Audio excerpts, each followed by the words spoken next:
There's a bit of panic in as the progression of ramps happen because like you hope that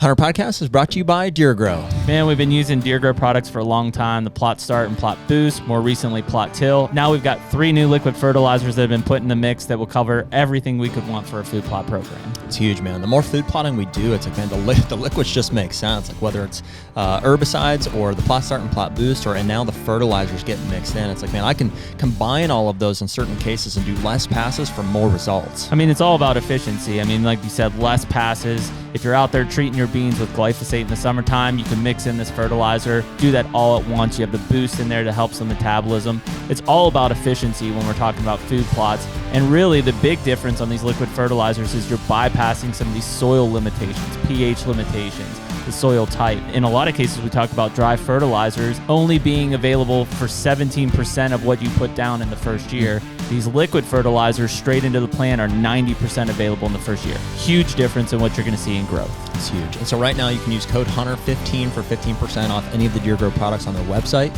And as always, better food plots, bigger deer. And we're back. Ew. HUNTR Podcast, episode 219. As Nick did keep us in line, he's editing. Yeah, that's a smooth into it. Nice deep breath. Yes. Nice easy clap. Yeah, that's good. Clap. We got Corey in studio with us here too. Corey, what's your fourth one? Fourth? I thought you were about to ask his last name. I was like, it's no. I think this is 4. Is it? I think so. Wow. Corey's got to be most well attended. Most frequented guest. Uh-huh. Yeah, episode 3 I think was the first one that we all did. Holy cow! Was it really? It was way early on. Wow. Yeah. We didn't even have mics that worked at that point. Yeah. So for our listeners that didn't catch those ones, Corey's like my best friend, other than Jeremy, that's been hunting with me for. See how I did that? For a long time. He wasn't going to alienate either of us in that conversation. Well, you never know what to say. I was going to say like older brother / like we've talked about hunting together at the farm here for a long time. So that's the context that you would have heard Corey come up. So before we dig into our podcast, I'll say thank you guys for being here, whether on YouTube, Spotify, or Apple Podcasts. We appreciate you tuning in.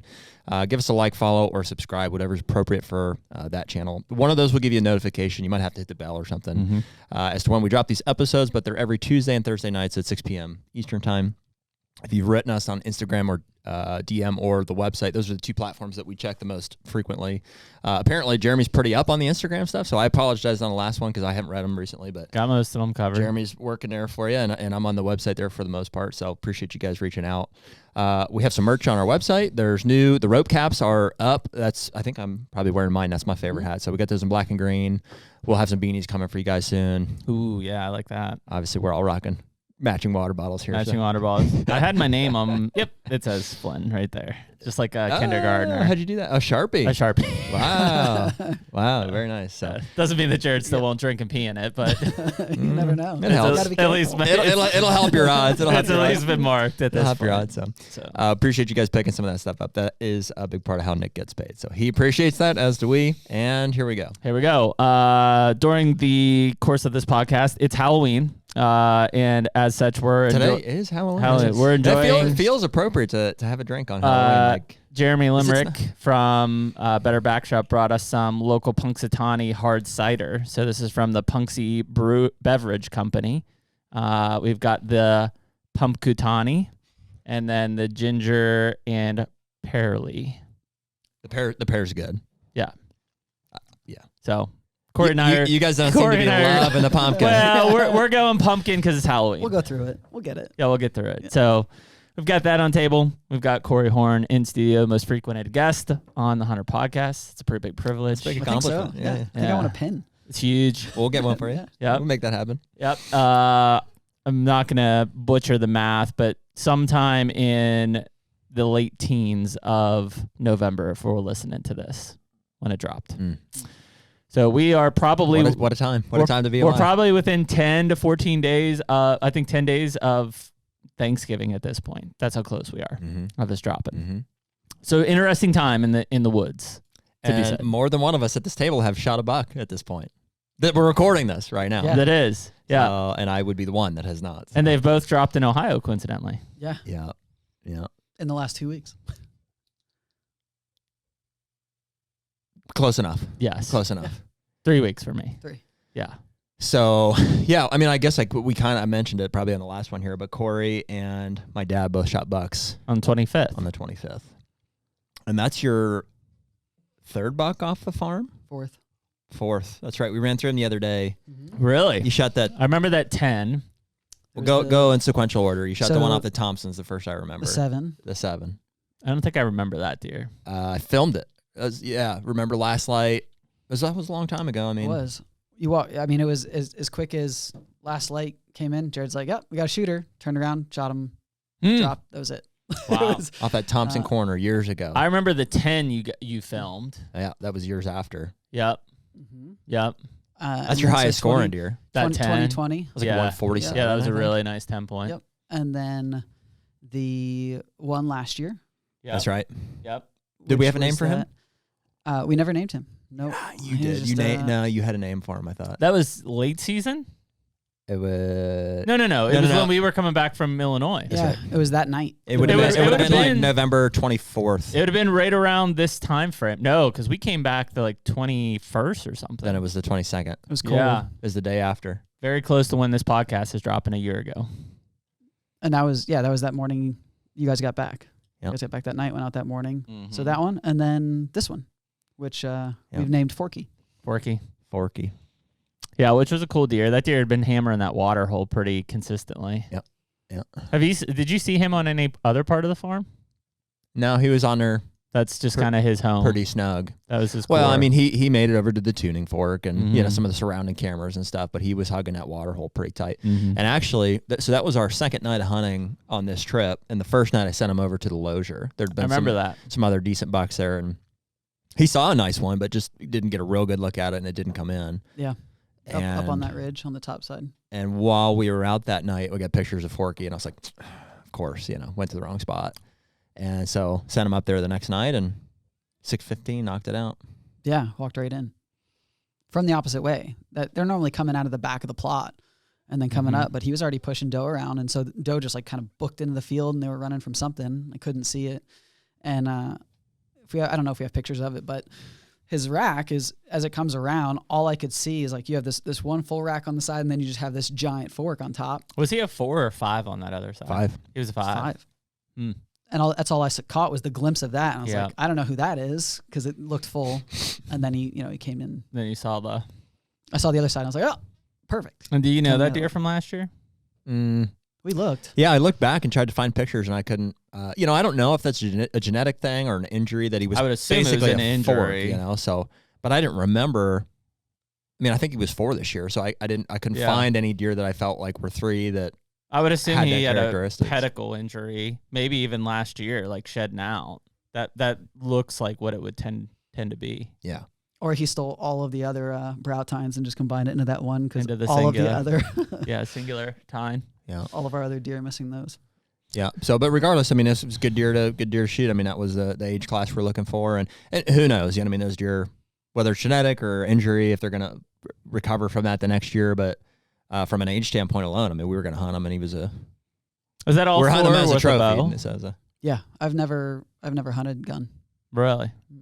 I've never had much of Interesting. the interest on it. Yeah. Yeah, I like being out and sitting and Yep.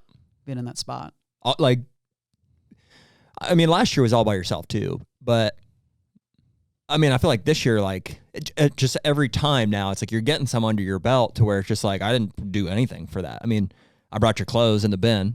I'm your equipment manager basically, Yeah, You're roadie. it's pro. Yeah, you're the roadie. The setup is flawless, I have to say. and I gave you input on where to go, but like you could have figured it out. I mean, the cameras almost told went- us where to be. It I was- almost went to the Losier. I mean, I was really close to going back because I sat there twice. Mm-hmm. We knew they were in there, but we also looked at going to the Tin Shed gas line again and sitting there instead on that other side. Mhm. We looked at a bunch of options, and yeah, it just made the most sense. Yeah, I mean, it's hard to deny like most recent information. It's like he was Yeah. there the night before, so it's like And he's probably going to do it consistently. again. And if I recall, I mean, it wasn't hot, but it was It was warm. sunny, and they were moving, and he'd just been on that water hole, and that's what he Mhm. was doing. He was just coming to a water hole on a little clover plot. So There was also more than him in there. I mean, that first sit that I had an original clover this year, that 7, Yeah, I walked remember in that. on me, and he never came into to shooting range. I'm not sure if I would have shot him that day. I was kind of back and forth. He looked smaller on the hoof when this one walked in. That 7-point that came in. He was also there as Forky was there. No. That was the first time. Oh, yeah. When I first, I remember. Yeah, because I mean, I sent him in there. I'm like, I think that's a 4-year-old, and you took a picture of it. I don't remember if you filmed it, but you're like, yeah, I don't know. It doesn't look as big as I. I'm like, okay, great, fine. And he Forky probably on the hoof. I mean, Forky was just mad. 220-pound deer. That's a stud. Yeah. So we knew that there was others though that were at least crossing through there, Mm-hmm. and there's a lot of action, and it was hot. To your point, it's like sitting over a water hole. It's like there's no shortage of. Were there apples on that tree? Or are they all gone? Yeah, there were some still on that tree. I don't know if they were dropping from time to time or if they rotted on the tree, but there's definitely some still on it. Yeah, woods were quiet as far as, and the only thing was dropping was leaves. Acorns are all down. Mm-hmm. I didn't see any of that or hear any apples dropping while I was out there. Interesting. And that clover looks pretty good. Yes. All my plots look fantastic. Very good. Yeah. Very healthy. That's very crazy green. considering like we've been dry. Yeah. Like really dry. Yep. Well, just timing. Mm-hmm. They were also taking off all the beans while we were out this weekend. That weekend. Mm-hmm. They started on the property that Corey was hunting that night. Over at You could hear them, over in the distance. And in fact, I wanted to throw the drone up, and I was like, it's a cool shot, just get them combines going. It's an operation too. I mean, they cover some ground. They're huge maschines. I'll find thousands of acres covering ground. I mean, they cut on that Hinton piece. There must be, I bet there's 150 acres of crops on that farm, and they cut it in like 4 or 5 hours. Mm-hmm. Yeah. Had the whole thing done. Yeah. And then on to the next one. And it's not like burning it at both ends. It's not like an even 40, you know what I mean? It's got it's pretty challenging to even get in there. We were watching it. We got stuck behind the combine a couple times, and like just seeing them navigate that front piece to be able to get it. So they cut the Lozier the night before I went out, and then they had moved over to the Hinton. But they cut all the Roberts too. They cut it all. They cut it all. Roberts and the Hinton in a matter of 2 days. 2 days, it was gone. Wow. I drove out, and the beans were all up, and then when I was leaving, all the beans were gone. I felt like the whole farm got a haircut. Here's that combine. Look how big that thing is. Damn. Serious? Yeah, serious.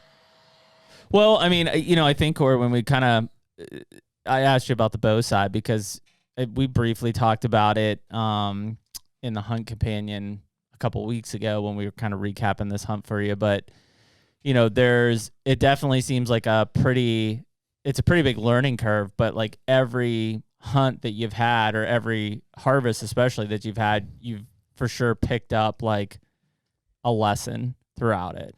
Like we talked about, last year's deer. I mean, I think to Jared's point, like you really kind of just had that thing teed up from you looked at the weather, like you played it all out, like you kind of knew where to be and to get it done. This one I think was a little harder in that, I think your shot was really good, but it wasn't optimal. And for sure, the challenge was the lack of blood, which seemed to be pretty surprising for the probably back of lung liver that you hit. But I think it was that low sitting shot that probably as the organs moved, they would plug up that hole, and that would prevent blood from just like pouring out essentially.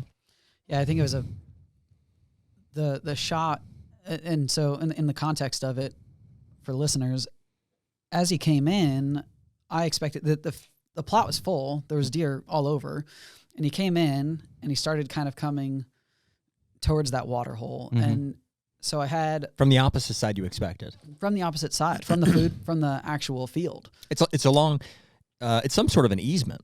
It's what that plot is planted in. So it's like a rectangular deal.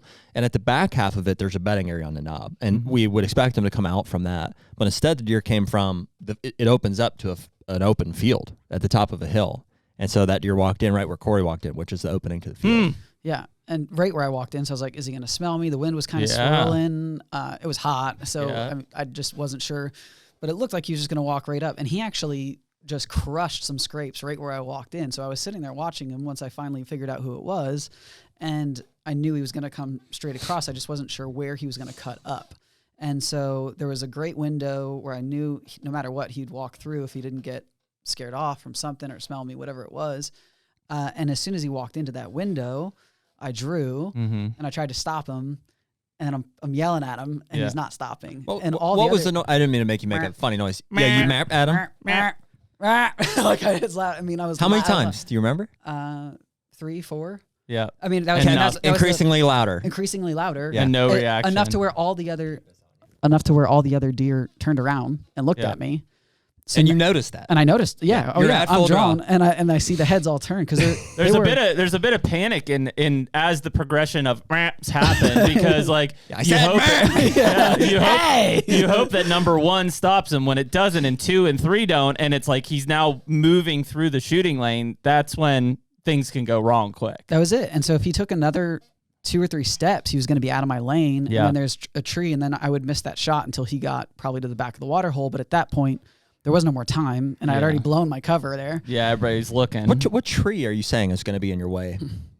The one on the edge of the wood line in front of us. So the one that's maybe 8 feet in front of us. Okay. On your side of the food plot. Yeah. Like in front of me, like from me to the camera right there. So like if I'm right here and he was right here, I knew that as soon as he got here, the next window There's another tree. was like 8 feet before I would shoot him. Yeah. And if he stopped right there, I wasn't going to shoot a sever through there. Through the brush. Yeah. Or try and get around the tree or whatever. So I released, and I hit just back and low a little bit. But do you think that was more of him moving or you moving or both or? Both. Yeah. Definitely from him moving. Yeah. But I was uncomfortable because I felt rushed at that point because I wasn't. I'm waiting and then I'm looking and I'm trying to see, and then it just felt way more rushed than I anticipated because in my mind, he's going to go through and he's going to stop. Yeah. It's not happening. And I shot that deer in 2020. I shot and he never stopped, and he dropped 60 yards from us. If you remember, both of you and I were like, which one in 2020? Oh yeah, no, we never. No. We never know. Because I was proud of you on this one for at least trying to stop him, because you just shot. Like, he was getting to a point where I would have considered. We hadn't really discussed it. So this is the 10 point, the almost 150. Yeah, he came in and it was happening fast, and I guess we hadn't really discussed like if I was going to stop him for you and I would have eventually, like if you didn't probably. Who's gonna man? But before we got to that point, who's gonna man? Jared was right here, right over shoulder with a camera. Yeah. And you shot before I had a chance to do anything, which was fine. But you hit that deer back too, directly in the liver, and he died in 60 yards. I mean, he just went and piled up. Yeah, we watched him. So I'm proud of you for you learned from that one, I think, and attempted to stop this one. Yeah. And the worst is that people tend to have, like, if you in the past have and they react bad, they take off or they spin out. Like people have, Stan was even talking about that a couple of weeks ago. That's when people get nervous, because then the next one, it's like they're not going to do that. And they shoot, and they almost always shoot back because they're afraid to stop it because of what happened the last time, or they'll do, something. And, deer just react to sounds different ways.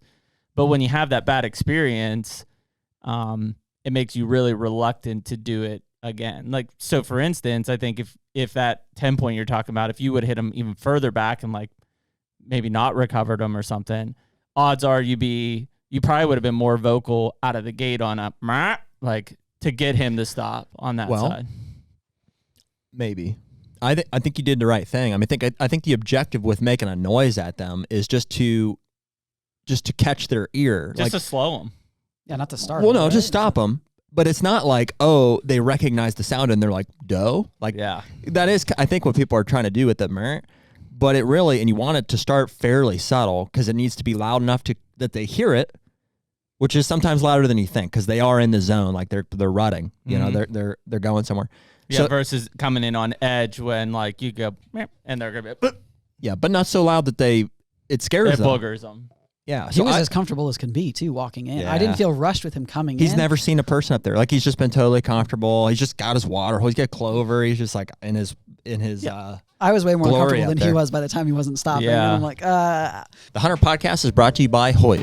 What can we say, man? Another year back with Hoyt. We're both shooting RX8s. I'm shooting 70 pounds in the bourbon, which I love bourbon. It's great. And you're shooting 80 pounds in the straight black. Blacked out as always, man. I got the, so I'm shooting the 500 grain Easton Arrow this year. And at 80 pounds, I'm flinging that thing at like 300 feet per second. I mean, it's deadly. Put a water buffalo in front of me and he's done. I mean, we shot it earlier. You literally put an arrow through a brand new target, like never been shot before. I know. So one other thing that Hoyt is doing this year is they're making all their own strings in-house. And so the quality is top notch, and it just really is something that is setting them apart from their competitors. Well, what we always try to do when we go to our bow shop, Ultimate Outdoors, is we try to shoot other bows just to make sure that we are really giving everybody a fair chance. Sure. The reality is it's a no-brainer. Hoyt, it stands above all of them every single time. Definitely. And so right now you can use code HUNTR, HUNTR, for 20% off any apparel on the Hoyt website. And as always, get serious, get Hoyt. so then it was a chain of events. So I released. I knew that I smoked him. I knew it was not so far back that I was concerned. Did you know it was low? I knew exactly where I hit him. Okay. And I told Jared on a grid after, I was like, I hit him right here. I know exactly. I would say where. he was exactly on. We pulled up the chart. He's like love that. F9 or whatever it was. I love that, considering most of the time we talk to people and they're like, I don't know where I hit it. And it's like, how? Yeah. No, I watched it, but my Luminoc never went off. Yeah, what'd you So said that? I didn't see my arrow, and it wasn't sticking in the ground. Mm-hmm. But I could I will say, as the equipment manager, these are not Luminocs I provided. These were unknown Luminocs. These were unknowns. These are not part of the equipment I provided. So then there was no arrow, and I didn't see it sticking in him, but I could very clearly see where I hit him, and I could see the wound. I could see an entry point, but I didn't know what else was there. That's a lot of recognition of detail that I will say most people don't do, Corey. Like from the where'd you hit them, and a lot of times it starts with I think, because they're not sure whether they black out or whatever. And then even for you, like to see the wound and stuff, dude, most people are they're in a daze at that point. They have no idea. Which is why you start falling blood and you're like, somebody will be like, man, I hit him right here. And you're like, there's no way. Not real. He's been hunting with me for a while. I know. It's a big thing. You've got your wits about you for sure. Like, I don't know if you knew early on in hunting to get excited enough. Like when a shot, like after he shot. Yeah, like I think some of us were in a position where it was just like, including me, where it was just like you knew it was a big deal. Like if a deer showed up and so you're more inclined to panic. But like the first couple times you went out, I can't say all the way back, but I mean at least when you and I started hunting together, which was very early on, it was like I probably over talked you through it.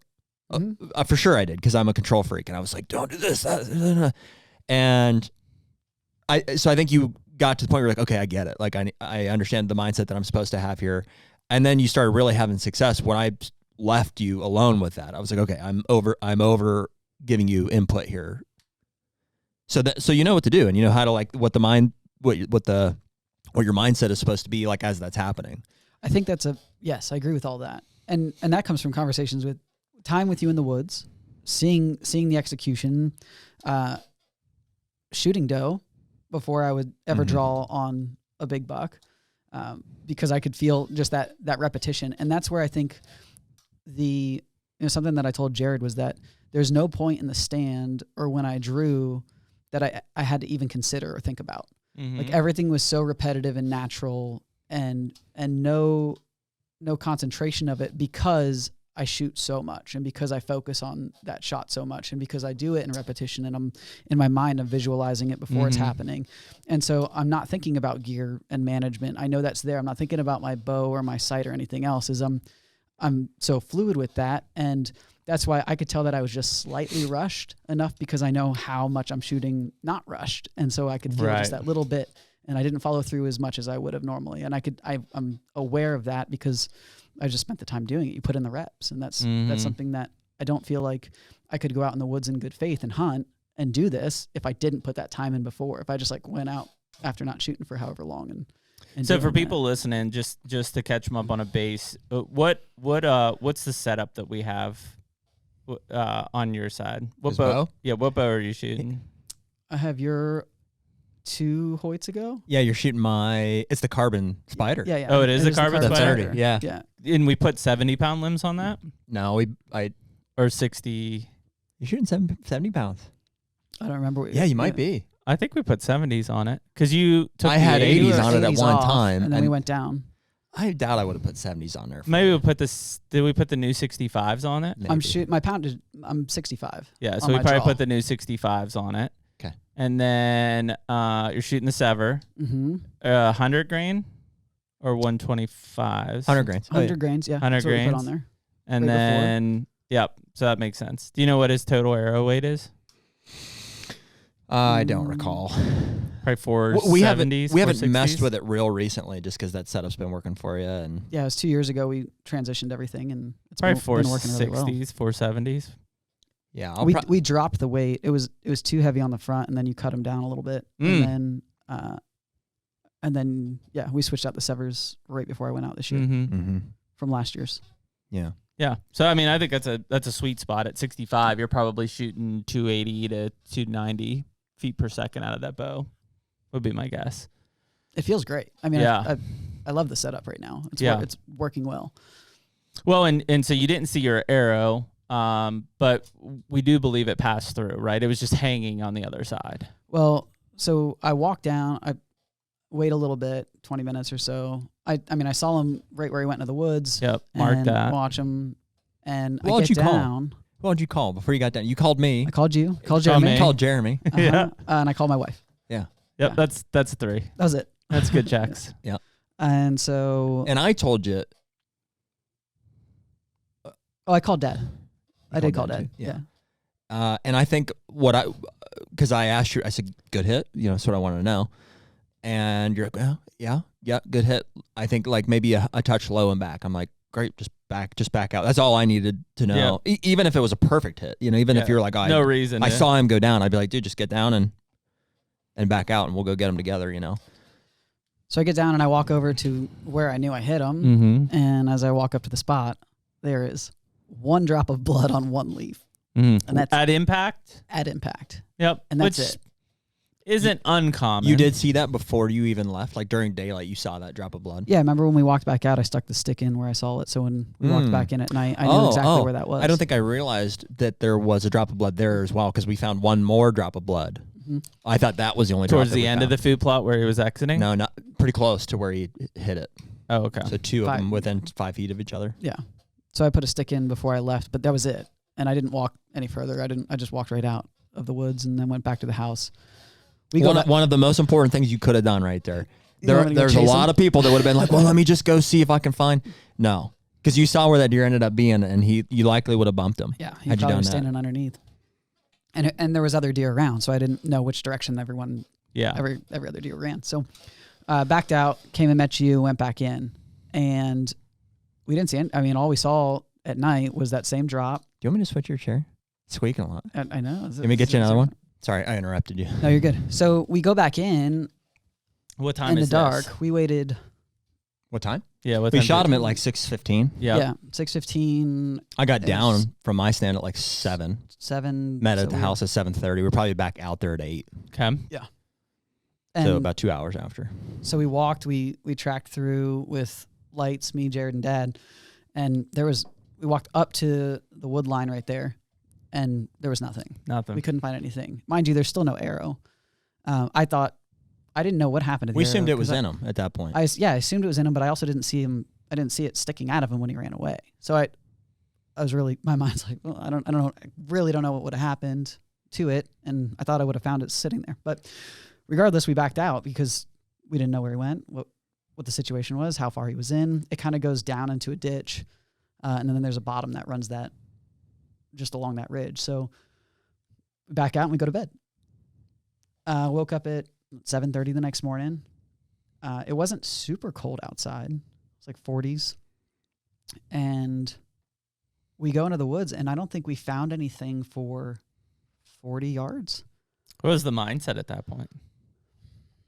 Grim for me. Yeah. I'm like, I would have expected something. I mean, do you guys think you were on his trail? Like you weren't off his... Pretty clear, like where they come in and go out of the plot. Yeah, like, so just not possible to be like walking over blood or anything. Mm-mm. I mean, possible, but between 3 of us covering a 5-10 foot, swath going through the main you'd think you'd be on it. Something. but there was nothing. Which is not far. I mean, from where you hit him to where he entered the woods was 15, 20 yards. Yeah. Mm-hmm. He hit the woods and then boom, boom, bound, right bound. down over the ridge. Yep. Kind of curved as he went in, and I saw him jump. Mm-hmm. And I told Dwayne, I just said he ran, from what I could see, he ran dead towards Dad's rifle. Where we have that other stand that's back in there. And that was the best that I had. So you found first blood in there, and it wasn't a ton. Nope. It was just enough. It was a start. And it's challenging because it's all red maple. Yeah. All those leaves are just like as red as can be. And it frosted overnight. Anytime it frosts, like there's moisture, like it dilutes the blood a little bit. So it had some of that going on. So it was a couple of drops there, and then it seemed like he was like moving back and forth. Maybe we couldn't actually identify. It looked like he might have gone a little bit south, and then he might have gone back a little bit north. Like we weren't sure which way he was kind of cutting through, and it wasn't enough blood to really tell a lot. But we just stayed on it. I think the personalities on a blood trail is really important. Like the people personalities? Yeah. Oh yeah. For sure. Well, just because it's obviously a fairly tense situation and everybody has different levels of eagerness. And so, I felt like in that situation I was, not that you guys were ungrounded, but felt like I was looking at it really objectively. Like I wanted you to be successful and find the deer, obviously, but I was like, no reason to push this deer. So I basically would stay at last blood a lot of the time. And then those guys would start to fan out and I would like pessimistically circle right there. Yeah. And Dad probably found most of the blood. He'd be like, oh, got one over here. And so we just send him down the main trail. It's like, yeah, for the most part, he followed the main trails down and stuff. But anyways, sorry. Well, no. So then we found a couple spots where it looked like he might have bedded down, or even stopped for a while, and it still wasn't a ton. It wasn't like it wasn't pouring. Like places he stood for a minute. Mm-hmm. What it looked like he'd go one way and he'd stand there for a minute, and then he walked over and he'd stand there for a minute, and then he'd cut over. What am I doing here? Yeah. So finally, we picked it up, kind of going over the hill, and going west, and then we found his bed. Yeah. Where we think he was bedded down. After about 150 yards. Yeah. Yeah, we found the first bed. And that was after what? How long do you think we were searching for till we got up there? Probably not as long as you think. Hour. Felt like forever because at this point we're walking 45 through minutes to an hour. And it's getting more concerning the longer we're out there. Yeah. Well, I mean, for me it was. When when blood, especially the next morning, when you don't walk out there and you're just like, oh, here's blood. I'm just like, I'm on them. I'm seeing them. I'm just on them. Like, as the morning progresses, so does the like morale. It the other way. Yeah. It regresses pretty quickly. Yeah. Somebody has to be the optimistic one in the group. Like, hey, plenty of time. We're gonna find them. We're on blood. But usually there's the other one, and the hunter being the most of like maybe not giving up, but they're just like they're sinking quick. Well, I was optimistic based on just purely your description that it was I felt like it would be a dead deer. Yeah. The blood was obviously concerning. I was like, that's concerning. Not as much as I'd like to see, but it just means he's going to be harder to find. I was happy with the fact that we had backed out overnight. That gave me some confidence that we did the right thing. But yeah, I mean, blood trails are they're a mental game. I mean, just like the season, it's like you want to just keep your wits about you and stay on the blood. Don't get ahead of yourself and stay optimistic as well. So once we got to where we think he was bedded, it was right 20 yards from Dad's rifle stand.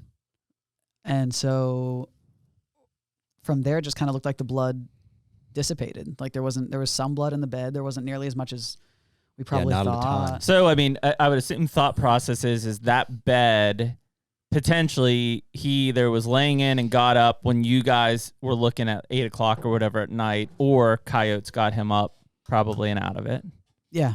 All things considered. In hindsight, I'd say probably the latter. You think so? Yeah. I think he got up with maybe one last burst. Maybe a coyote got him up at midnight or something, and he was done. I mean, do you think that he was in that bed when you guys came up on that top?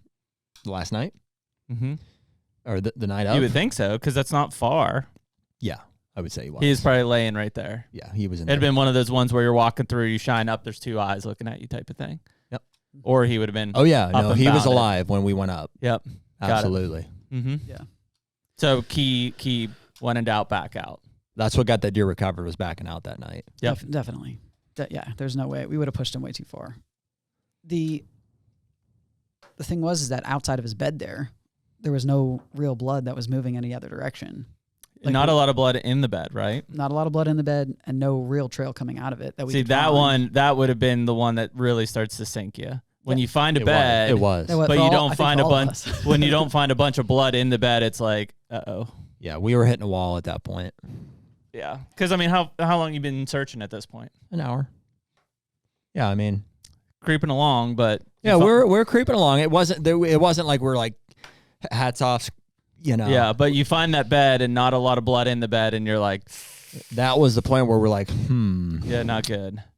So, or all around that, where that stand is it drops. That's a high point in there, and then everything else drops. So Jared climbed up into Dad's rifle stand and was glassing to see if he could see down over the hillside. And Dad and I are just walking, trying to find circles around the bed. Literally, yeah, trying to find something of him moving. And Jared climbs down. We keep looking, and then finally, Dwayne is just like, found the deer. He just like kind of screams. Classic Dwayne Prussia. It's right there. Found your deer. 25 yards from the bed, 20 yards from the stand. Was he in like a ditch or anything? Nope. Right there. Just laying there. Nothing around him. Broad like this. Jared was literally glassing right over him. Yeah. On both Well, sides. boys, I think we're screwed. It's literally like a maple flat. Like there's nothing there. Just like there he was. And I don't know. So, I mean, yeah, that was it. He probably was in that bed dying, filling up that cavity, got up and made it to that next one and done. Yeah, that second one didn't even look like a bed. It was he just like crashed into it. Yep. And a coyote had clearly gotten him on that yeah, side. But, whether that got him up or he started gnawing on him after the fact. I mean, What did he gnaw on the hind quarter? right up under his armpit. Really? Yeah, not even where the shot was at. Interesting. Yeah, in front of it, like right in the armpit. Because normally they go right for the hind quarter. it was just like a bite right out of that corner, and that was it. He didn't even like get too deep. It was just peeled off the top, and that was it, and left him. Wonder if it was a coon or something. I don't know. Maybe. Just, yeah. But once we turned him over, Jared's like, "This was a full pass through." He's like, "This one." There's an exit one. I was like, "There's an exit through here." And never found the arrow. I never found the arrow. No, so Dad and I went back up to where the machine was at, where in the food plot, and we looked for a little bit. I mean, and I figured it probably was a pass through if that was the case. Otherwise, we would have found it probably along the blood trail somewhere. Did you think you saw it hanging out though? He didn't. No, I know. I never. Okay. No, I just saw the wound. I was thinking I could see the wound very clearly. Okay. I was thinking we were discussing like we thought it was maybe hanging out or something. Well, you couldn't see fletchings hanging out. Correct. So the perception would be obviously a 28-inch arrow or whatever. Like it has to be at least sticking out the other side. Well, and where you hit it, there was nothing to hold that arrow up. You know what I mean? So from like a skip standpoint, if it passed through. No, from a sticking it in him. Oh. Yeah. I mean, there was nothing. There was no rib to hit. Yeah. Well, it was right at the rear of the rib cage, I guess. But I don't know. I mean, it was like mid body, and it was low. It was like, but not like terribly low. I mean, it was as low as you'd want to be. It was like maybe 4 inches off the white. Yeah. Yeah. You know. Okay. So, but yeah, we didn't find the arrow. Do you think it's in the food plot, or do you think I think it's probably skipped right behind the plot. food plot. Yeah. Yeah, because it's only 15-yard shot-ish. Yeah. Yeah. Yeah, it so wasn't I would far. assume it passed. It very well could have skipped too. That's what I was thinking. And be It just back in the woods behind the food plot or something. skipped it. Yep. Yeah, it'll probably turn up at some point. But regardless, that whole interchange of playing that back in my head to where even when we found him was not, that sequence was not how I could have forecasted it, which it never is. It's nice when it works out. It never but is. it's like when we actually found him was like, whoa, like the whole event. Thankful that he was right there, but also I would have loved to have seen more blood, and whether that's where I hit him. And you're saying that it would have stopped it, whether that's the broadhead or the weight or the way that I shot, like whatever it was that I rushed it, maybe like all of that stuff plays back to my head of what can I do different? What can I learn from that? How can I take that away? How can I apply it to something that's, different going forward? But that's really good, man, because most people don't play all that back unless the end result is negative. Like we didn't find the deer. Then it eats you up. Then it eats at you and you play that back. The fact that you recovered that deer and you're still playing back the, here's what happened. What can I do better? Like we were talking about, what was that deer's reaction? When you shot, did he hunch up? Did he have tail down? Was he kind of flicking? Did he just bolt? Like all of those things in retrospect are like critical pieces of intel to what happened with that whole situation. And most people don't analyze that at all.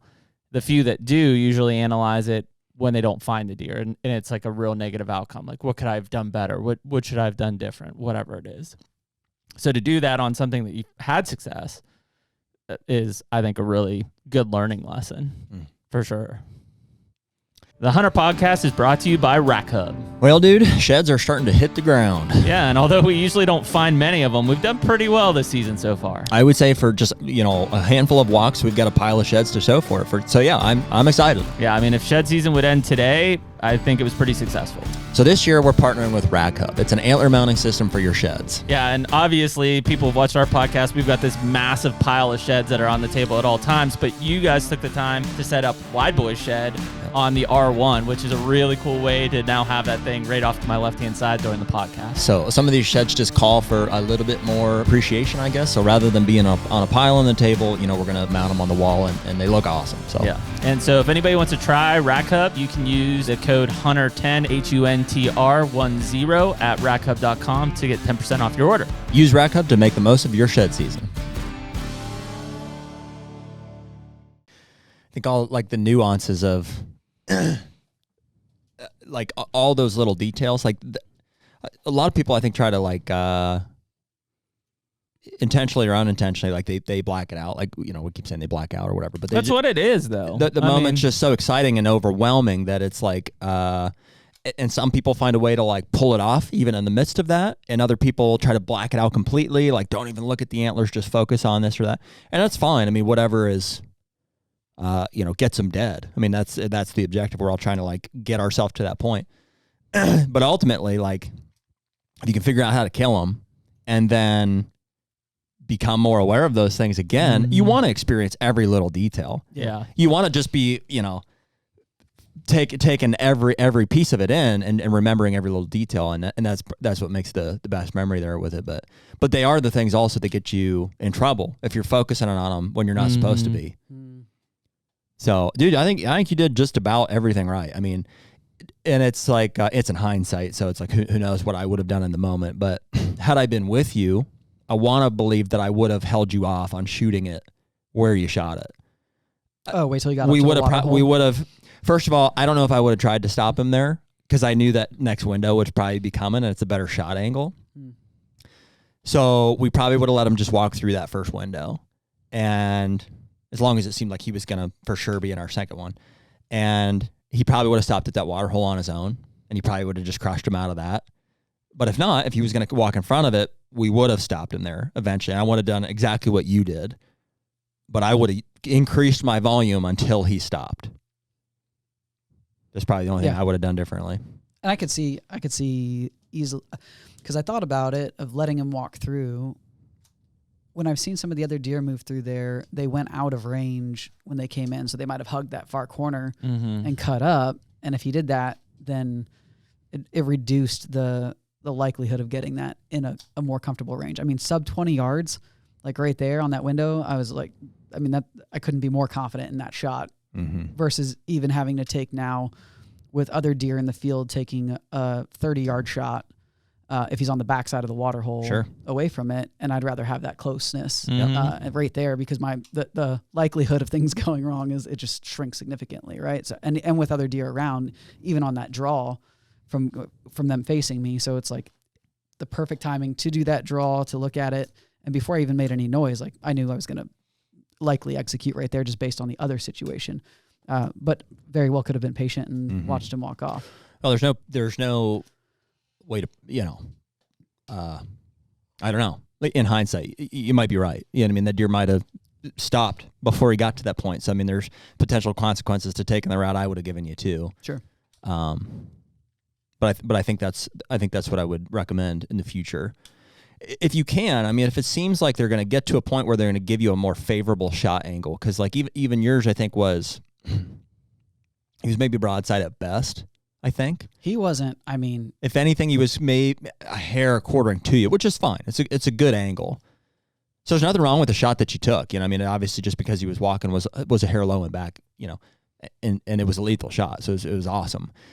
But I think that's in time you'll find like if they're gonna get to that point, like if there's a high odds that like, hey, they're gonna walk into a better shot opportunity where it's same range, better angle. You know, sometimes you're best to just let that happen. Sure.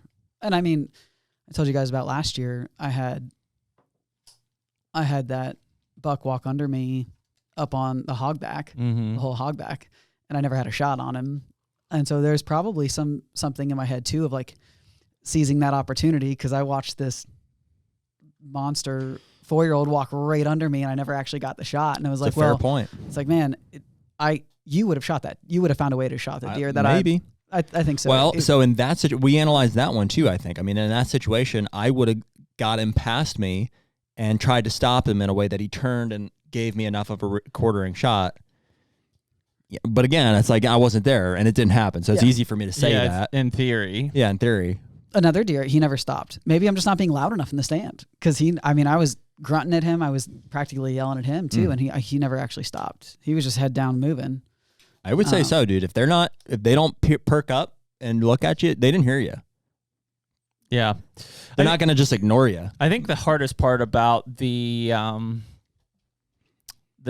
actual shot sequence of like stopping them is a couple things. Number one, you know, there is a nervousness and you know, if you're right-handed, right? Mm-hmm. So if you're right-handed and you're nervous and you pull, typically you're going to torque to the left, which is going to have you hit left, right? Whether that's in shoulder, or in this case, back. Sure. The other thing is obviously as they're moving, you're aiming for a spot usually behind the crease. And instinctively, most of us are shying away from the shoulder. So that means we're probably even a little further back than we wanted to. And by the time we hit that release to the time that they, you know, it's a 4-inch difference or so.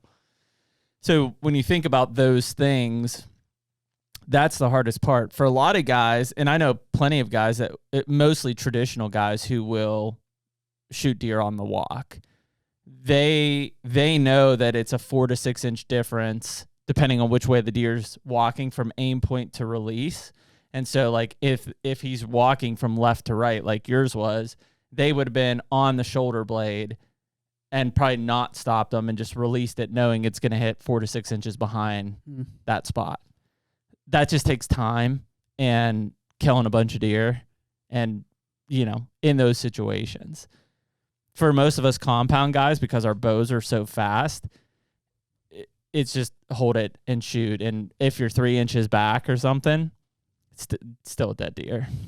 Yeah, it wasn't in the butt or in the... Yeah. Well, that's the thing is, we had just come off that. And I'm sure that was like in the back of our minds. Yeah, had to be. Yeah, we talked about it a little bit on the Hunt Companion here, I guess. But like, so we recovered Dad's buck the afternoon of the 25th. So I was going to say, it couldn't have been that much before it was you left 4 or 5 hours stand. right before that we recovered and then brought him back. We literally, Jared was finishing butchering him and I was like, hey, we got to get out. And we literally left and went straight out. Yeah. Well, and I'm proud for our group. You know, I mean, we all did the right thing here, but like we had 2, you know, less than 100% perfect executions that, I mean, yours was a good shot, right? And we just did the right thing there. Dad's was a little hairier, you know, but on both cases, like, you know, we came away successful, which I'm really proud of. I think we handled them perfectly. Both of them could have went sideways real quick. They both could have. Very well. They both could have. Dad could have easily kept pushing that buck. And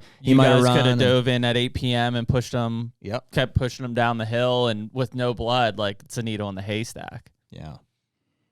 So yeah. Yeah, the whole sequence. So, I mean, I think that's probably running through. Like, all of those things, they just compound in your head. Mm-hmm. And it is being aware. I'll say this, too. Being ready in the stand is probably one of the most critical aspects of being in the woods. Like, if I was not paying attention, or if like most of the encounters that I've had doing something or just kind of out of it on my phone, like most of the things, like that deer was in front of me in less than a minute. The other deer were in there in less than 3 seconds. Like they all just came sprinting in and then they were there. Mm-hmm. And so if you're in a position where you're not ready, it's already close quarters. You're almost eye level in the stand because the way that tree stand comes like to the field, and there's not a lot of range of movement. You're working slowly. You're like all of those things impact it. So if you're like trying to rush and you have a phone in your hand and you have to grab your bow from the back and then you have to turn and like all of those things, if you're not prepped for that, like you are not gonna, your level of success is just like declines exponentially when you have to do all of those other things in that process. And I would say that, I mean, I love being in the woods and just enjoying the peace of the woods and being aware and attentive. But I think that's also one of the reasons that I've been able to be successful while we've been out, or while I've been out, especially since I've been out by myself, is just being acutely aware of what's happening. Yeah.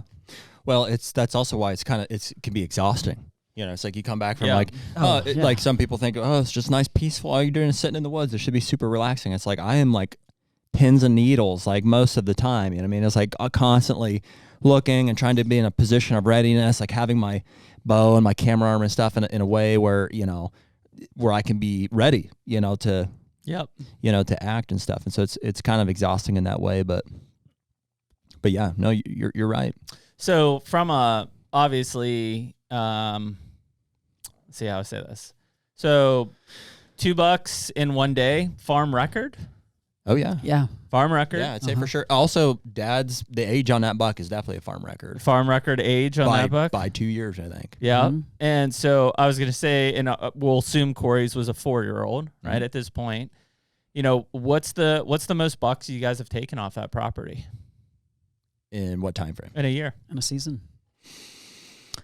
I want to say 2. Did you shoot last year? Nope, I didn't kill one last year. No, last year Brian shot one and Dale shot one. And I shot one. And you shot one, so 3. 3. Yep, so 3. And I would say you guys stand a pretty good chance at busting that right now. Yeah, for sure. Oh, yeah. Yeah. I'd say this year. Unfortunately, yeah. I would say this year will probably beat that record. Yep. Yeah, at least tie it, if not beat it. Yep. I'm trying to think in the past there. I was trying to think the year like your dad shot that really good buck in gun season off the driveway. Remember that? Yeah. If there was, I think you killed yours on Jed's property. Yeah. Dude, I haven't killed a buck off our farm since the Spaniard. Yeah. Wow. That's been a long time. And that was 21? 17 or 18. That was that long ago. Yeah, 17 or 18. It's been a long time. Oh. It's been a long winter. Yeah. It was 18 because it was the year I killed. I don't know. No, maybe it's 17. I think it was the year you didn't go to Kansas, and you and I both killed in like back-to-back days. Yep. I was in Kansas, and you killed Spaniard. Yep. I think I was 17. Great name. We had the Spaniard. We had Irma. That was the year that. Was that year too? I'm pretty sure. Yeah, when he died. As in Irma Gersh. Irma Gersh. And that was the year he got tangled up and died. Yeah, Conan was in there too. Yep. Oh, some megas. That was a mega. Yeah. Passed on Conan. I had Conan at 20 yards and we didn't shoot him. That was when he was a 3-year-old, huh? The bench, yeah. He's probably super dead now. Oh, that year was baby. Yeah, he was. I think he was super dead that year. He was maybe mid-50s that year. As a 3-year-old. Yeah. Slammer. Yeah. Just compact tines for days. Yeah. Reminds me a lot of that buck this year. Which one? The big 2-3-year-old debater. Yeah, different frame style. But just in terms of the points.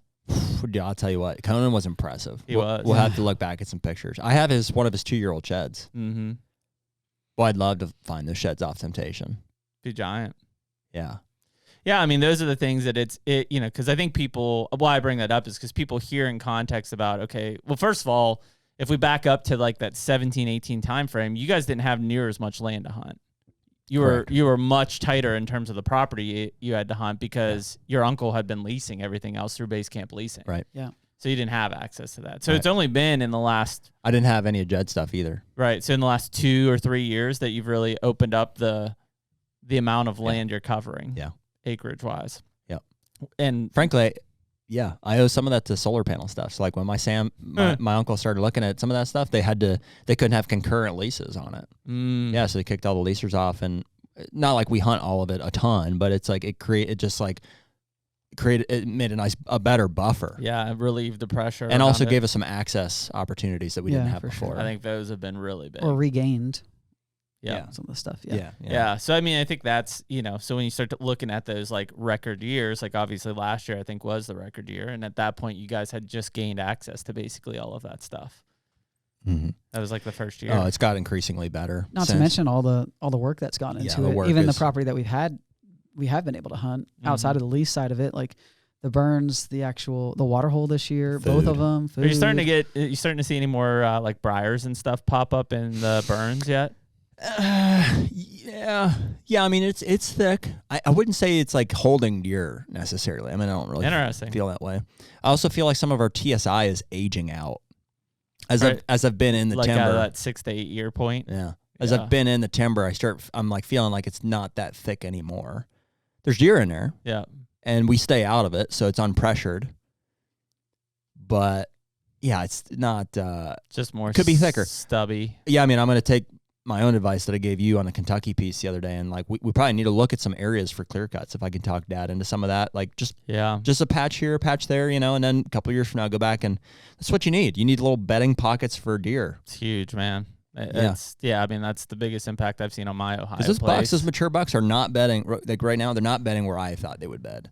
Yeah, like on the knobs and stuff. They're bedding. They're bedding in thick cattle ditches. So what do you think Corey's deer was doing? Coming in the way that Corey walked in. Do you think he was bedded up on that field? I don't know. edge? He was pushing does around. He was moving does around. Yeah. So he probably had got up and had been doing a swing through there. I've seen him quite a bit walk through. Not him, but just the path coming down. They'll walk the edge of that food plot out into the field, into the beans, and then they'll come back in, and then they'll hit the water, and then they'll go circle back. Yeah. They can go out there and kind of like look and survey. It's a high point, and then they can go back in. I think your buck was probably either bedded down in the ravine on the left, which is a real gnarly thicket that we don't go in down there, or he was up on the knob. There's another thick. It's on the neighbors actually that he came off of. It's one of the two.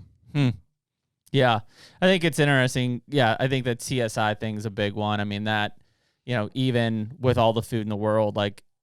Not that it's in the world, but I have a lot of food in Kentucky, but without that secure bedding cover, I just can't hold the deer. I can feed them, but then where are they going to lay?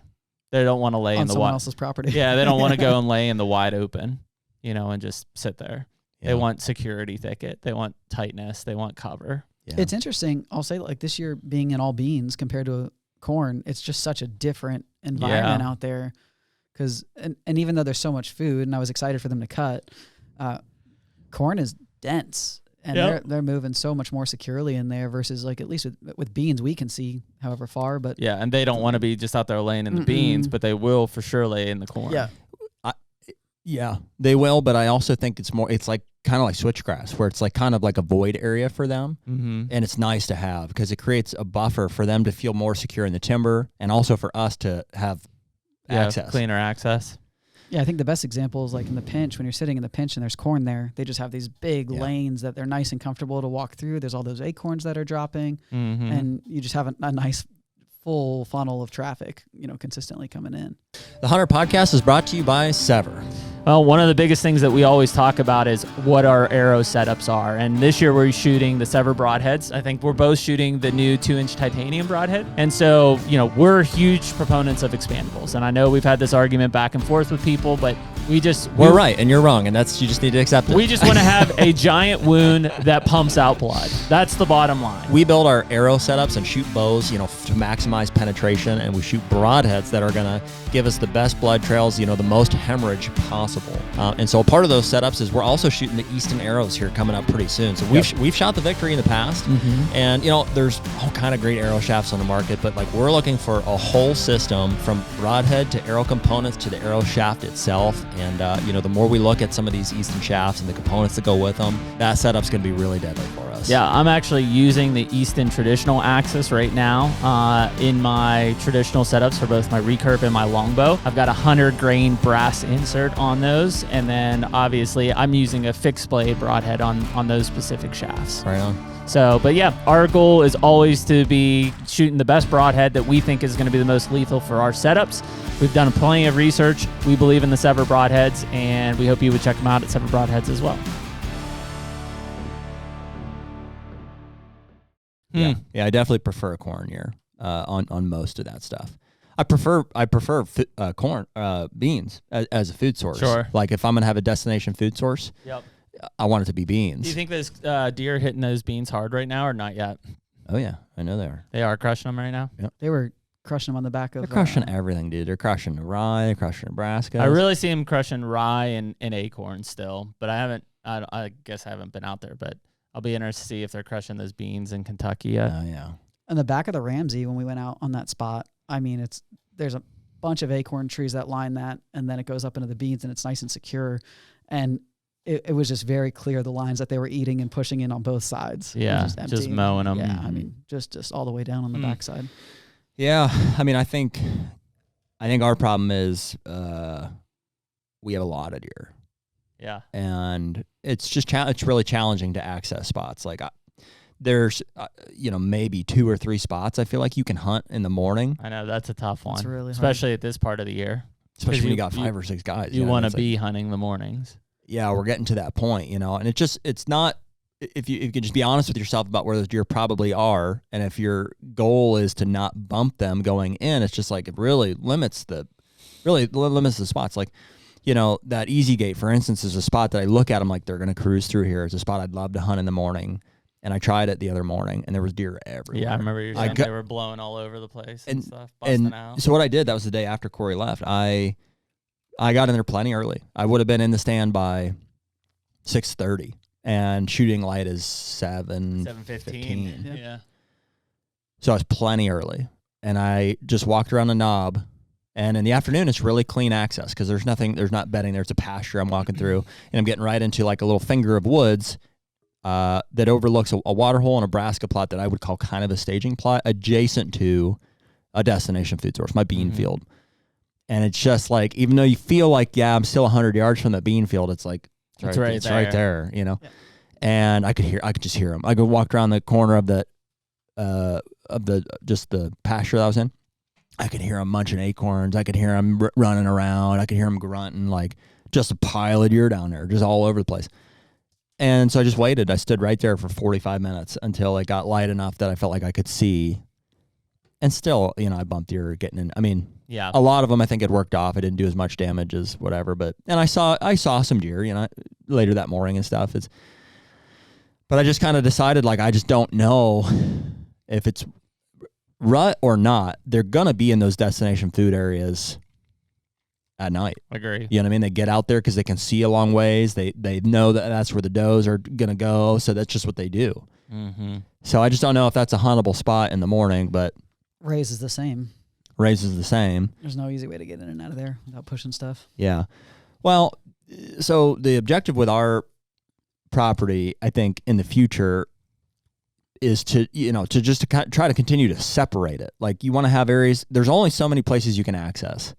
And that's what has created some of our best stand locations. Like the gas line, cuts right through that central block of timber, and it's accessible from multiple sides. So it makes sense, and they cross it. Yep. Rays make sense because you can sneak in there in the afternoon. It's right from where you access the property to back in there, And there's a handful of other ones. The Easy Gate is great because I can come through that pasture, and there's areas like that. I wish we had way more of them, but the only way to do that is by separating the farm, in essence, making it hunt bigger. Mm-hmm. By creating visual barriers, by creating, denser cover. Yep. And so that sounds easy, but I've been trying to do it for 5-6 years. It's really challenging. Elevation is such a challenge on it. Yeah. With the way that it's laid out, unless you're in those bottoms. Yeah. Well, you just need so much, the way our farm is now, like it's 1,000 acres, and it hunts like it's like 300, 400. It's getting bigger. It's getting better. Like, as we're thickening it up. Yeah. But the reality is we still have 300 acres, 350 acres in a crop lease that when that comes off, it's like, barren. Yeah. And it's not like all 300 acres is over here and then the rest of it hunts like awesome. It's like it's intermixed in all of it. And there's some, like that Hinton farm is incredibly hard to hunt. It's like at a road. That main access road runs right through the dead center of the thing. And it's all ag fields, bean fields this year that's now cut with timber on the perimeter. And so they just see you coming from every direction. So it's good on corn years. You know, you can sneak in and get some opportunities and stuff. But I really think that the thing that changes that farm is if they ever pass the farm bill and I can enroll it in CRP and strategically prescribe native grasses and CRP blend around food sources that I want to continue to allow the farmer to farm. You know, but I want to have some of that. Planned into the access side. Yeah, exactly. Line that whole road going in. Yes. Yeah. No, I mean, I think that's a huge one of it. Yeah, I don't think people understand that, you know, when they're looking at a piece of property, you know, particularly in ag country, like when, even when the crops are up, but especially when the crops come down, how much deer space remains on that property. Like it could be 2,000 acres, but if 1,500 of it is ag, when that comes down, that 500 feels very small. Yeah. It doesn't sound small, but it feels very small. And depending on how that ag laid out, it could completely eliminate parts of that wooded area just because, to your point, they just see it coming. I think people really, and they should, they think a lot about how mature bucks are using their nose, you know, keeping their nose in the wind, being able to, they're not giving them enough credit for their vision. Mature bucks watch. They look, they watch, they move methodically. They're patient. Even when they come off of those bedding knobs and stuff, before they step foot in those fields, they're just staring for usually a long time. Now, if it's rut and stuff, different ballgame if they're chasing. But most of the time, it's a methodical movement, and they use their eyes a lot. And I don't think that people give enough credit to, well, I'm just going to slip in on this edge in the morning. I use a green light. You know, they see you. They see you coming. They see that they're watching you from their bed, whatever. They see you doing that. If you're coming in the evening, they see you doing that. They learn that movement. They pattern you at that point.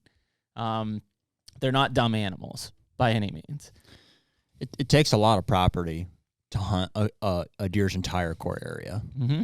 Like the one I'm hunting right now is that GR8 buck. And he'll range outside of it for sure. You know, if when he gets chasing does, I mean, he's breeding does in there right now around that east one and stuff. But I mean, I'd say the range that he's in right now, and it's moved slightly a little bit. He's in a pocket there that's probably 150 acres. That's probably what he's in. Mm-hmm. And I mean, it's almost to the point here now where I don't think he's crossing that tin shed gas line as much. He was a lot. In fact, he summered on the other side of it. He summered out on the bean field. Mm-hmm. And at some point there, and I started getting him a lot on the tin shed gas line, and then not so much. And now I feel like he's really settled into this corner. Yeah. That's where he's at. That's his core. And he stays, you know, there's a ridge that keeps it in there, and it's adjacent to this, and he's safe. He's tucked back in there. Nobody's ever approached it the way that I'm talking about, slipping in there tomorrow morning, you know? Mm-hmm. And he's just living there. He's safe, you know, safe on a lot of winds. And he can see everything coming from the north. He can smell everything coming off the west. He's not getting to the south until after dark in most cases. Mm-mm. That easy gate is on his southern, that's about as far south as he goes. He's never once, in my opinion, popped up over Brian's stand. He'll loop right there, and he'll go back. He'll hit that, and I'll consider hunting it on east when he may hunt that. Come get me. Yeah, you know, that'd be a far spot. Yeah. Yep. So in his core range, he's got all the best stuff now. He's got a water hole. He's got 2 brassica plots, 3 brassica plots, a clover plot, and a central destination grain food source. He has it all. Like he moved in. He's the dominant buck. He's got it all there. He moved to the part of the farm that had everything, and probably the least amount of pressure there too. Mm-hmm. Yeah. They're not dumb. He knows. I mean, that's part of establishing the hierarchy. You know, from a breeding side, it's to get the does, but from just a survival side, it's so that he's in the best area for survival and he has the resources he needs with him. I think it's interesting going back to the access piece where it's like something that we talk about is the machines don't bother them because they're so used to hearing them. Mm-hmm. But I can tell you that whenever we're driving in on machines, they're still moving. They're still running. Oh, yeah. We're still pushing them off. Yeah.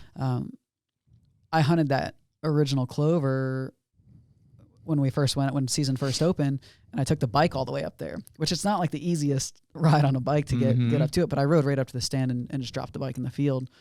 And then on the last one, I dropped it out by the pinch where we had access there, and then I walked all the way up. Mm-hmm. And when you are in those beans and you're accessing things like when you have those main access points, I'm consistently always concerned about bumping the one deer that I want to hunt when I'm trying to get into the stand when I'm going out.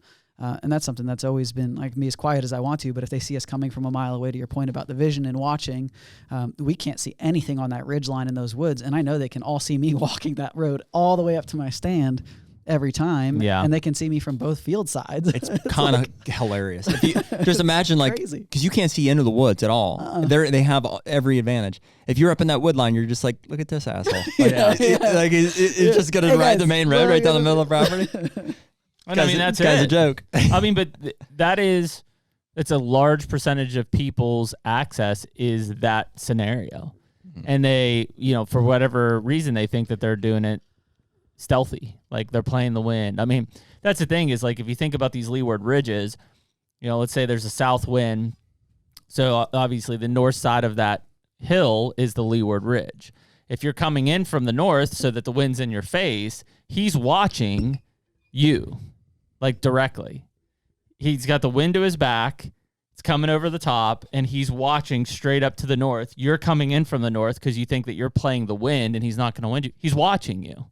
Like, that's the whole point. Is like these deer are not going to just rely on one of their senses. They're going to set themselves up to where he's able to see you, and if you come from behind him, he's able to smell you. And that's just what they do. They're also like...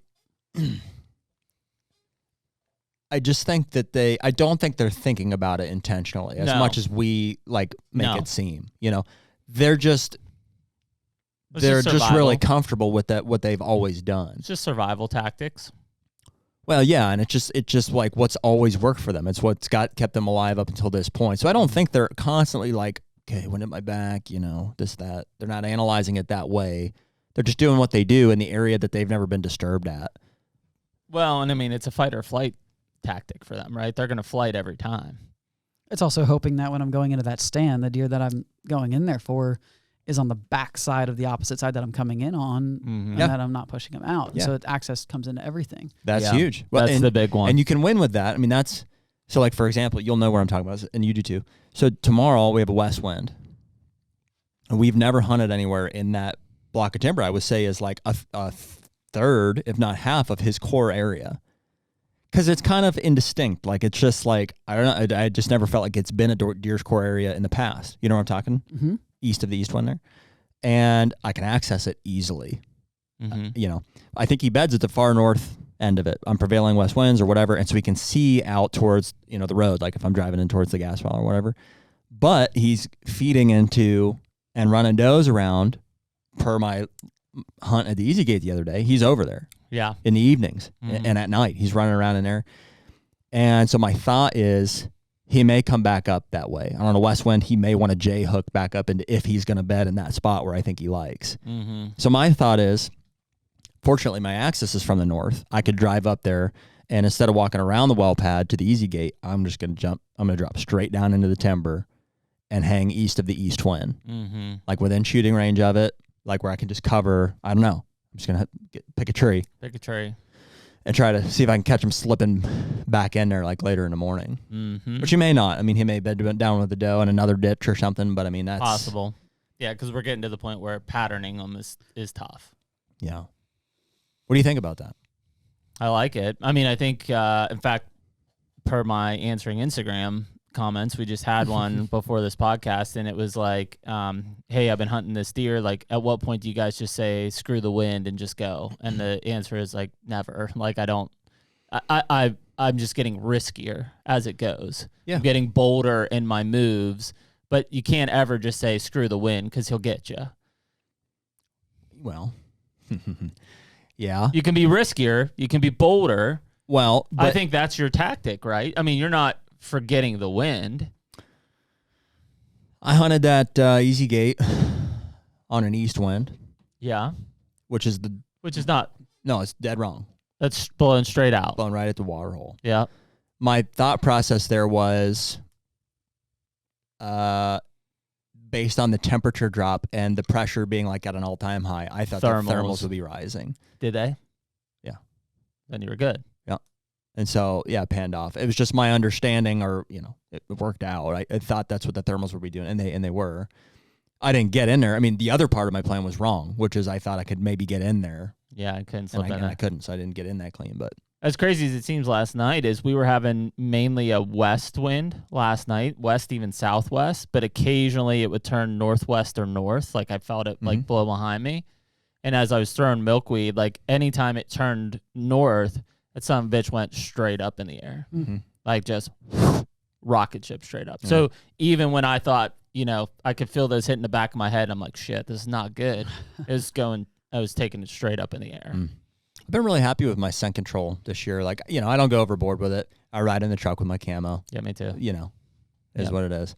But I've been just, I use a combination of like JJ Dukart sent us some stuff, and the scent armor dude sent us some stuff. I really like his stuff. I like that stuff. It smells nice. Nice. It's the first time there was a scent. I have that deodorant on today. I'm not even hunting. I know, me too. This is great. Nice, just a case. Just a case. Jared's like, you gotta try this. Nice cedery blend. Nice. This is the year round. I think. Yeah. And he sends loofahs with him. Yeah. He's got Jared one Can't over. go wrong with a loofah. So. But no, you're I've been pretty happy with that. I mean, here's my other thing on throwing caution to the wind. I'm not so arrogant to think that I know 100% which direction the deer is going to come from. I think I do in best practice, but like if there's enough factors in my favor, I'm like, yeah, go for it. And I hate even more than the saying, "You can't kill him from the couch," which I'm growing more fond of. It's growing on you. Okay. I hate the saying like, "Well, you never know."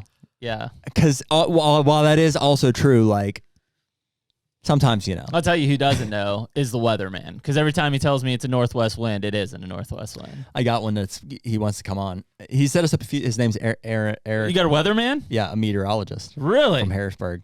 Oh wow. Eric, I'm gonna mess up his life. It's like a Finkerbottom or something. It's okay. Yeah.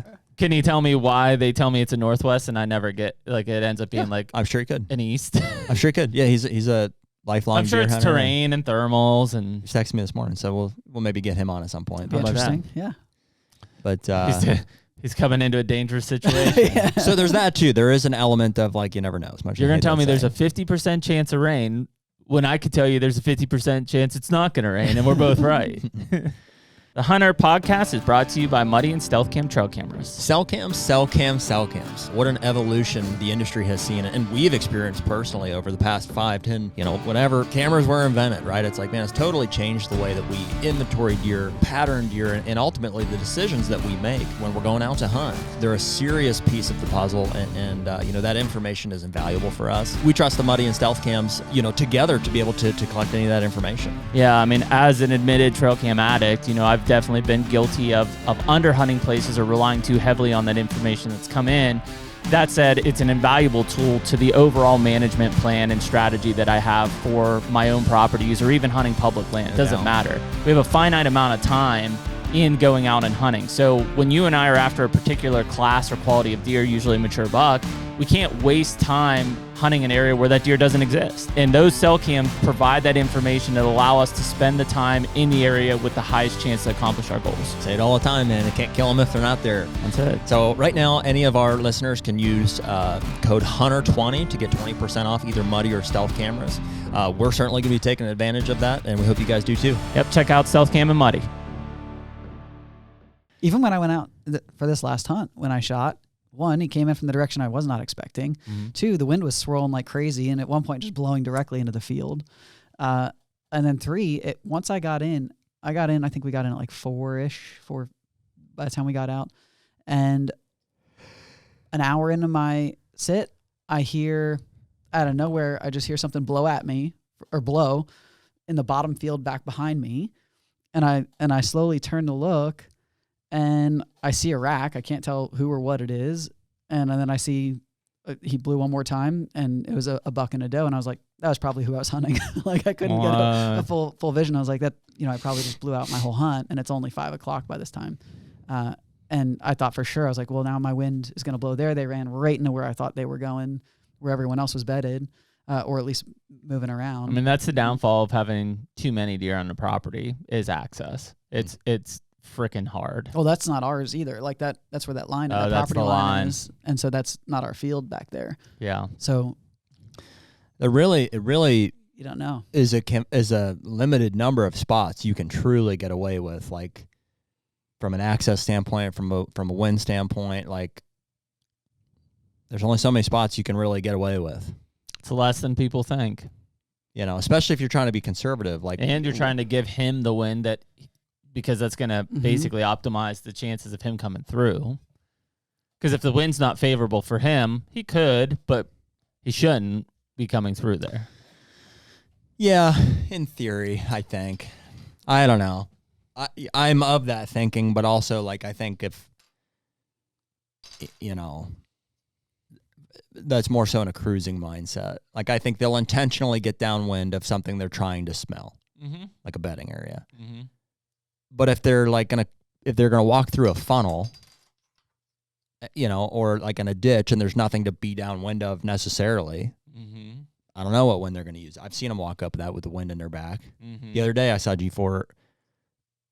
What happened the other day was I come out of the house and walked it down over the culvert. I'm walking up the gas line. I was gonna hunt the Magnum PI stand, the new set they hung right up in the middle. I had it was like a northeast wind, which is good for that.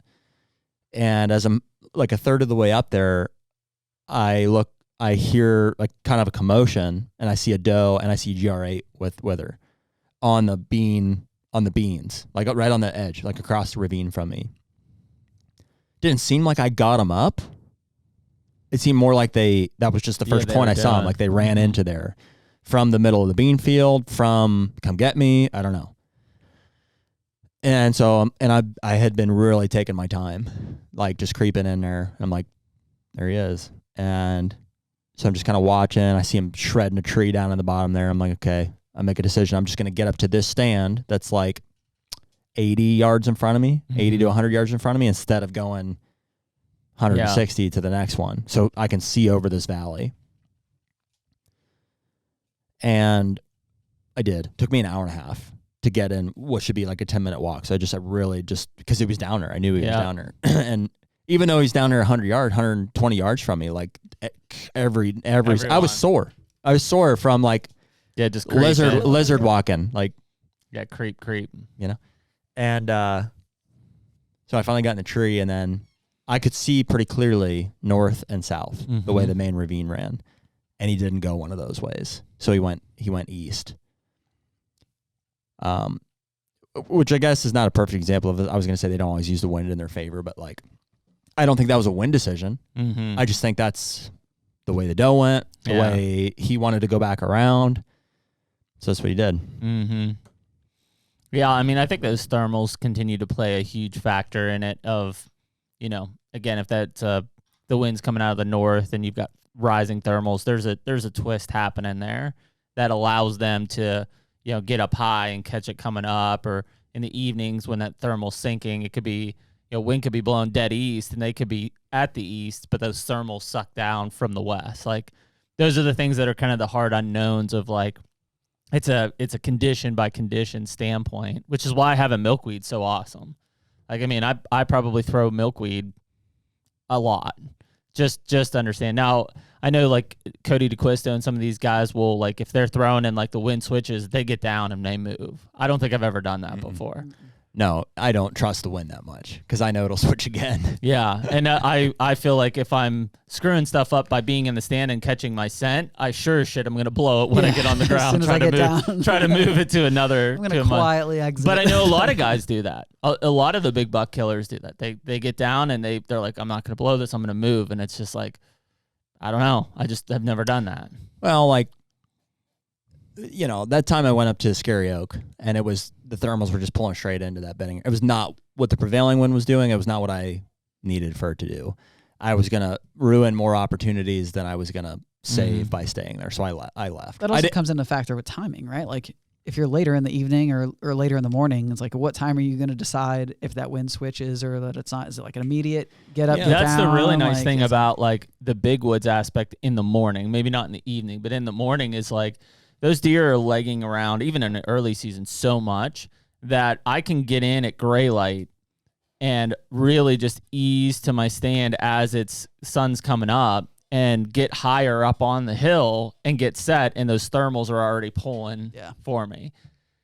And I can do that because the deer are still, like, they may not be coming through until 9 or 10 o'clock or something like that. In ag country where you're on a 10-acre block of woods, like, they're there at gray light. It's hard to sneak in. Man, I would kill for that on our farm. Like, I know. Distance. It's hard. Distance between destinations. Like, that's the problem. It just seems so also intermixed, The downfall is I don't have any deer on my farm. Like there's, when there's 5 deer passing through the entire farm. So I could ease in and get in there clean, but it's just because the deer are on the other side of the farm or something. Well, here's a theory discussion, that, I should ask somebody, like, somebody could debate, like, your masters of laying out properties or whatever. It's like, in one sense, for instance, I could turn the whole Roberts into bedding. All of it. Just clear cut it, plant switch and all where the bean field's at, all the food plots, like, just all of it should be bedding. And I could take the Ramsey, for instance, out of ag and just do a destination bean field there. And pull them. And so then I'd have a clear A to B, A to B, A to B. As opposed to, and so the theory there would be like, okay, clear line of movement, A to B. And then maybe I have access to some places in between to hunt, like staging area plots and stuff. What I've done now is more intermixed. It's more like, and the theory being, I want to sustain more mature bucks. I think if I have more, full cycles of food bed water, destination food source, like, I can sustain more individual mature bucks. Yep. But it makes it harder to access them. Yep. For sure. Yeah, for sure. Especially those points that you're talking about. So I would be curious to have input from people who are better at laying properties out than me on which is right. Yeah, and I mean, it obviously in a strategy like that, that's a big manipulation to really need a couple years to figure out what the hell they're doing in response, which is hard. Yeah, take a couple years. Yeah, it would be an interesting case study if I took all the food off the Roberts. Maybe I leave a clover pot or two tucked back in, like, bedding area stuff, and then just put one The problem is I don't have full control over that. Sure. Until all the crops come off and all the acorns are dried up. Like, you really can't control the food source that concisely until everything else is dried up. And we have no shortage of acorns. Yeah. All along the way. Or neighboring ag fields. Yeah, which I don't know if we've announced it on here, but per a lot of our listeners' research, those red oaks are going to be there for quite a while. Yeah. They can rot and get moldy, of which I would assume the deer aren't eating them at that point. If the caps come off. But they are eating them. In fact, you talked about it, and because they've got such a harder shell, like, you hear these deer crunch in these things, like, super loud. Like, white oaks, you can hear them, but, like, these red oaks, I mean, they're popping because they're so loud. That shell's really hard. But yeah, I mean, it does seem like they're not falling now. Like, it's kind of, hey, what's down is what's down. Yeah. And there's definitely, we were talking about it on the bear side. Like, a lot of the areas we were having big red oaks drop in, we had a lot of bears in. Well, the last 2 weeks, it's like non-existent bears, which tells me that those acorns are probably cleaned up at this point, and they've moved on. So, you're getting to the point where that's cleaned up. Beans, obviously, super attractive if you have them. Green fields, super attractive if you have them. That's kind of where you're at on it. I mean, it's, the next, if you're listening to this the week of whatever, the 18th or something like that, I think it's still a really good rut week, and I think there's a lot of activity for mature bucks because they're working hard to find some does right now. There's not a ton of them left. And so the week of the 18th to Thanksgiving. Depends where you're at.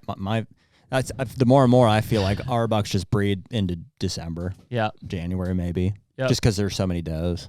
Where I'm at. That's the argument to shoot does before that time. The next week in 10 days or so is like but that's the last big rush you're going to see here. In fact, I usually see a lot of good bucks daylight in Pennsylvania at this time. Mm-hmm. Just really trying to make some more moves, finding those last few does that are out there and about before they move on to the fawns in January type thing, December, January. So, yeah, I think food is coming back into play more at this point. We're entering like the rut, which is more of ass in the seat. That's about the best thing you can be doing. Mm-hmm. Towards this podcast dropping, it's more of, start thinking about where those does are going to eat, and those bucks are going to come out and check a lot. Mm-hmm. A lot of them. So, yeah. Way too many does. Yeah, there's a lot of them. Yeah. I saw 25 at the Rays the other night. Wow. All at one time. Holy shit. Yeah. I told Jared before, after I shot mine and I was pulling out, I just saw a line as far as I could see from the food plot all the way up to the entrance there. Like, there's 30 deer sitting out there. Yeah. Saw them all the next night when he went out. What's your next strategy, Corey? You're tagged out in Ohio. Tagged down Ohio. You caught me in my ghillie suit and my crossbow on public. How freaking funny was that, dude? That son of a bitch had like 24 bolts with him. I'm like, what, was he going to war? Yeah, I don't know. I've been debating on Pennsylvania. Not super excited about it, or as excited, I'd say. It's a challenge. Yeah. There's lots of opportunity around here, though. Sure. Land-wise. Sure. But and it doesn't seem. I mean, prior to gun season, it doesn't sound like it's too busy out there. No, it's pretty good between now and. I mean, our bow season doesn't end this year until the 22nd, which is really nice. Like, it's probably one of the latest seasons we've had. So, yeah, I mean, you got a lot of November to hunt. We're gonna be gone for a couple of weeks. But Jeremy will put you on I told him I'd give him some spots. I know where Sweet Water Hole's at. It's big box blind over it. You have to fight Harlan for that one. His backyard. Harlan come out there and hamstring. There's pretty nice bucks been coming out there. There's a pretty good buck that's been coming in there. Yeah. No, I'll shoot you some public spots. I got some good ones. I got a bunch from out there. Yeah, I think my passion has grown via you guys as well over the years, and being out in Ohio specifically and taking the time. I have a hard time going back and forth between being in work mode and then going into the woods and like going in and out of that. Yeah, that's why we just don't work anymore. That's that's a challenge for me on like a What's day, your work schedule look like in November? Yeah, that call the other day was the best. Just count, we're gone. All of November. Yeah. How about this day in November? No, we're not going to do that. How's the 18th? No, doesn't look good. No. Did you say no? No. Yeah. You know how November starts with no? Let's just take that. Yeah. So yeah, we'll see. I feel great, but it is definitely that it's awesome that I got to tag out. Mm-hmm. And it's a little bittersweet. Yeah, it's very bittersweet. Always. Mm-hmm. Every time. We talked about that opening day when you were going out there. Like, I think I could kill a deer, but I don't know if I want to like tag one. I didn't. Because you were going to be up here so much. Unlike other years where you have a more defined time frame being up here. Sure. I mean, we've hunted several 2-week hunts and didn't see anything. Yeah. That one in 2020, we hunted 10 days straight, twice a day, and it was the last hour that deer walked in, and I shot him, and you had to get to the airport. We watched him drop and had to go to the airport. Mm-hmm. And that was it. Like, we didn't even, it was just like go after sitting for 10 days and not seeing a thing. Yeah. Pretty wild. I think that's also a testament to how that farm's changed. It is. Yeah. For sure. That was a common thing in the past, since I've known Jared, of like, I know that as farm you get for years and didn't see shit. Yeah. To get to, and you get that late October, November time period, it became more and more desolate, and now not so much. Yeah, it feels very different than it did. Yeah, 3 years, 4 farm years ago. that food. I mean, everything we're doing, but that food, they gotta have it. So, and that's where the does are at. So, And the water. All of it. Yeah, it all adds up. Illinois is looking pretty favorable right now. Corey always come to I think I might have to venture out to Illinois. We'll probably find some spots for you. Mm-hmm. We need more bucks out there right now. Uh-huh. They'll be there. Yep. They'll show up. In time. In time. This week. Cool. Anything else we want to talk about? I'm good, man. This was a nice mellow recap of just past couple days here. So it was exciting for sure, but that's a lot in a single day, October 25th. It's funny. 25th. I feel like we got a lot of season under our belt here, but it's not even November yet. So it's been a fun October. Yeah, but there's a rush coming here. Yeah, it's there's a lot of hunting ahead of us. So I think we'll see something drop this weekend being out. I wouldn't be surprised. Yeah, I think the next this Halloween we're talking about. So first, second, third look really good for a lot of the country, and then we're gonna get a pretty prolonged low pressure and rain system, and then Jared and I will be out in Iowa right after that. Well, we'll be there during it to hang some stuff, and then start hunting the day that it passes through. But I think the first, second, third of November look really good. I mean, it's November, but the weather looks really, really good. We've been hot. Part of me thought about just jumping in that Glasgow stand for old time's sake. On November 3rd. Yeah. But wouldn't put past you. Do you have a camera out there? Not the best win for it. I do. Nothing. Weird. Really weird. Yeah. He's walking behind it. Maybe. Every time. I don't know. What about McGivern? Is that where Jed's hunting that one? That's where that white 8's at. Weird though. Tight rack could be over there too. I mean, we got a picture of him earlier this year, so I'm not excited enough about that deer to go hunt him. That's interesting because that deer he's over there looks awesome. He's gone downhill a little bit. Yeah. Since last year. Yeah. Yeah. I'm just at the moment that GR8's got me interested. Yeah, he's killable. You got 3 days to kill I him. really wish if I had a west wind, either the second or third, I'd kill him at that easy gate in the afternoon. But we don't. We have an east wind. So. Yeah. As of right now. It'll probably be east. You got 3 days here, and then Iowa will be a good reset for us. Yeah. Oh, yeah. Just walk into the land of giants after a cold front first week in November. Feel like a lot of shit could happen. It'll be fun. Yeah, we got so we get this 3 days here, and then we get back the night of the 3rd. I'll have to wash everything, get everything repacked and stuff, and then we'll boogie on that next morning. So cool. Well, Corey, congrats. Appreciate you coming in and sharing the story with us, and awesome to put another buck down on the farm, and a good one at that. Thanks for having me. Per usual. Getting to be automatic. Yeah, dude, just year after year. Jared's going to start having to take the bar up on you here soon.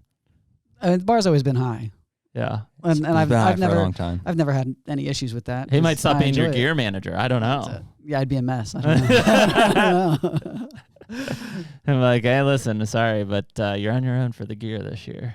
Margie made me clean out my whole hunting nook last night. Really? Yeah, she's just been on a rampage here recently, so. Just got time to do it. We did it, yeah. I mean, I just you just picked it up. You're like, it's amazing how much stuff you might need, and how much I felt like I sounded like a hoarder. Yeah, as it was happening. I'm gonna use that someday. Yeah. I just put my whole life in a storage. My unit, entire so basement is just layered with stuff. She's like, "Is this gonna go away?" I'm like, "In January or something." It's there for a reason. Ask me next year. And, yeah, I'm like, how am I supposed to know where it's at if I can't see it? It's gotta be laid out, Yeah, and then I'll forget about it. But we made a dent in it. Yeah, it's progress. Some organization, yeah. So cool. Thank you guys. Yeah, man, we appreciate it. We appreciate everybody listening to this episode with Corey recapping his Ohio buck, and we'll catch you all next week. Later. See ya. Take me